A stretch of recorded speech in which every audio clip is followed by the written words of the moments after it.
নমস্কার বন্ধুরা, আশা করছি তোমরা সবাই ভালো আছো। আজকে আমি তোমাদের জন্য ক্রস স্টিচের একটি ফ্লাওয়ার ডিজাইন নিয়ে এসেছি। আর তোমরা যদি আমার চ্যানেলটিতে নতুন হয়ে থাকো তাহলে অবশ্যই আমার চ্যানেলটিকে সাবস্ক্রাইব করো আর পাশে থাকা বেল বাটনটিকে প্রেস করো। তো চলো এবার আমরা ডিজাইনটি দেখে নেব। প্রথমে দেখো আমি একটি অরেঞ্জ রঙের উল নিয়ে নিয়েছি। এটি দিয়ে প্রথমে আমি ক্রস স্টিচ তোলা স্টার্ট করছি।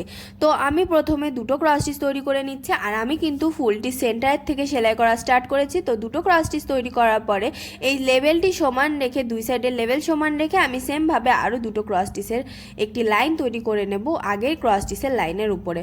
তো এটি তৈরি হয়ে গেল। এবার আমি নিচে তৈরি করব। নিচে দেখো একটি ক্রস স্টিচের গ্যাপ দিয়ে আমি নিচে আরেকটি ক্রস স্টিচের লাইন তৈরি করছি নিচে আর ওই আগের যে বক্সটি তৈরি করেছি তার সাইডের দিকে। দেখো এখানে দুটো ক্রস স্টিচ তৈরি করার পরে আমি সেমভাবে আগের মতো করে এর ওপরে আরও দুটো ক্রস স্টিচ তৈরি করে নেব সাইডের লেভেলগুলো সমান রেখে। দেখো দুটো ক্রস স্টিচ আমার প্রায় তৈরি হয়ে গেল।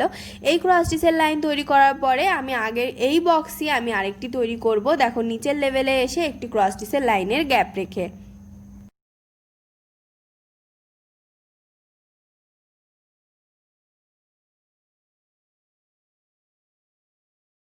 তোমরা দেখতেই পাচ্ছ আমার দুটো ক্রস স্টিচ কিন্তু প্রায় তৈরি হয়ে গেল। এবার সেমভাবে আমি আগের মতো করে আরেকটি ক্রস স্টিচের লাইন তৈরি করব দুটো ক্রস স্টিচ দিয়ে। এতে করে কিন্তু কোনাগুলো দেখো আগের বক্সগুলোর কৌণিক বরাবর যে শেপটি আছে সেটি কিন্তু আরেকটি বক্সের সাথে মিশে যাচ্ছে। তো এভাবে করে তোমরা ক্রস স্টিচের এই বক্সগুলো তৈরি করে নেবে। তো আমি আরেকটি বক্স দেখো সাইডের দিকে তৈরি করে নিচ্ছি, তাহলে কিন্তু সেন্টারটি কমপ্লিট হয়ে যাবে।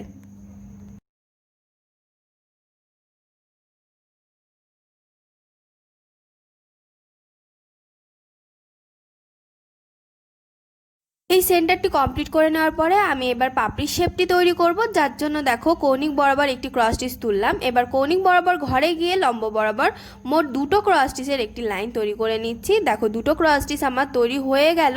এবার আমি আবার কৌণিক বরাবর ভেতরের দিকে কৌণিক বরাবর এসে একটি ক্রস স্টিচ তুললাম। তোলার পরে আবার ওপরের লেভেলে এসে দুটো ক্রস স্টিচের আরেকটি লাইন তৈরি করে নেব। তো দেখো আমি ওপরের দিকে লেভেলে এসে দুটো ক্রস স্টিচের আরেকটি লাইন তৈরি করছি। তো এই লাইনটি যখন আমার তৈরি করা হয়ে যাবে তখন আমি আবার নিচের দিকে চলে আসব। দেখো আমি নিচে চলে এসেছি। নিচে এসে যে আগের বক্সগুলো আমি তৈরি করেছিলাম তার কৌণিক বরাবর দেখো একটি ক্রস স্টিচ তুললাম। তারপরে আমি আবার সাইডের কৌণিক বরাবর ঘরে গিয়ে দুটো ক্রস স্টিচের একটি লাইন তৈরি করে নেব, লম্ব লাইন। তো এই লাইনটি তৈরি করার পরে আমি আবার কৌণিক বরাবর আরেকটি ক্রস স্টিচ তুলে এই পুরোটা পাপড়ি কমপ্লিট করে নেব। আর এই সেম পাপড়ি আমি আরও তিনটে তৈরি করে নেব। দেখো তিনটা পাপড়ি তৈরি হয়ে গেছে। আর পাপড়ির ভেতরেও কিন্তু আমি কিছুটা অংশ ভরে নিয়েছি। দেখো যেই দুটো ক্রস স্টিচের গ্যাপ আছে পাপড়িতে চারপাশে, দেখো সেগুলো আমি কমপ্লিট করে নিচ্ছি। চারপাশে আছে আমি তিনটি পাশ তৈরি করে নিচ্ছি। তো এক পাশ আমার কমপ্লিট হয়ে গেল। আবার সেমভাবে দেখো আরেকটি ক্রস স্টিচের লাইন আমি কমপ্লিট করে নিলাম দুটো ক্রস স্টিচের।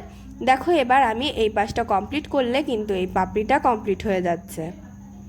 এই পাপড়িটা কমপ্লিট করার পরে আমি এবার সেন্টারটি কমপ্লিট করব, যার জন্য আমি নেভি ব্লু কালারের উল দিয়ে দেখো চারটে ক্রস স্টিচ কমপ্লিট করে নিয়েছি। আর যে গ্যাপগুলো আছে পাপড়ির মধ্যে সেগুলো আমি সাদা রঙের উল দিয়ে কমপ্লিট করে নিচ্ছি।